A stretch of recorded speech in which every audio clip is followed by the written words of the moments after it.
நம்ம இன்றைக்கி செய்ய போகிறது பைனாப்பிள் புளிச்சேரி. இது கேரளா டிஷ்ஷு. இதுக்கு ஒரு பைனாப்பிளில் பகுதி எடுத்து தொலி எடுக்கணும்.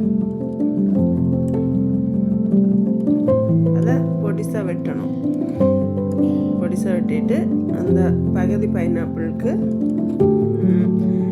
தேவையானது ஒரு 3 பச்சை மிளகா 2 கீறி வச்சுக்கிடணும்.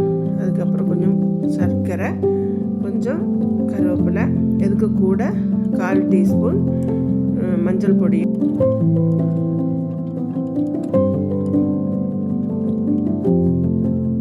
அரை டீஸ்பூன் மிளகு பொடியும் சேர்த்து கொஞ்சம் தண்ணியும் ஊற்றி வேக வைக்கணும்.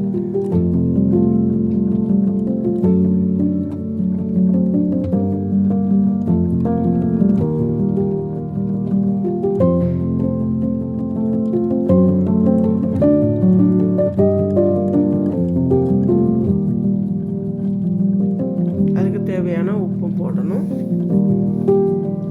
அது வந்துட்டு இருக்க டைமில் நம்ம அதுக்கு தேவையான கூட்டு அரைக்க போகிறோம். அதுக்கு ஒரு 2 பிடி தேங்காவும் கொஞ்சம் ஜீரகம், 1/4 டீஸ்பூன் ஜீரகம், ஒரு 1/4 டீஸ்பூன் மஞ்சள் பொடியும் போட்டு அரைச்சி இந்த பைனாப்பிள் கொஞ்சம் வெந்து வரும்போது அந்த அரைச்ச அரைப்பை வந்து இதில் ஊற்றணும். ஊற்றி திரும்ப கொதிக்க வைக்கணும். கொதிக்க வச்சுட்டு உப்பு எல்லாம் கரெக்டாக இருக்கான்னு பார்த்துக்கணும்.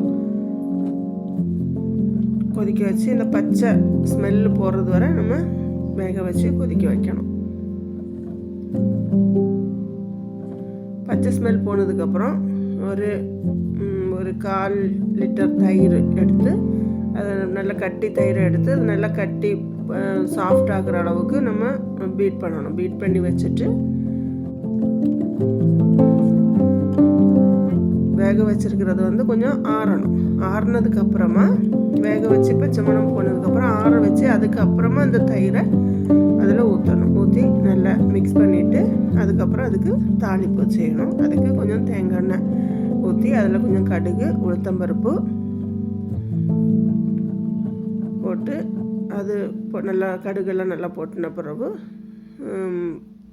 ஒரு 2 வத்தல் மிளகா கொஞ்சம் பிச்சு போட்டு கொஞ்சம் கருவேப்பிலையும் போட்டு அந்த கொஞ்சம் ஒரு 1/4 டீஸ்பூன் வந்து மிளகாத்தூள் போடணும்.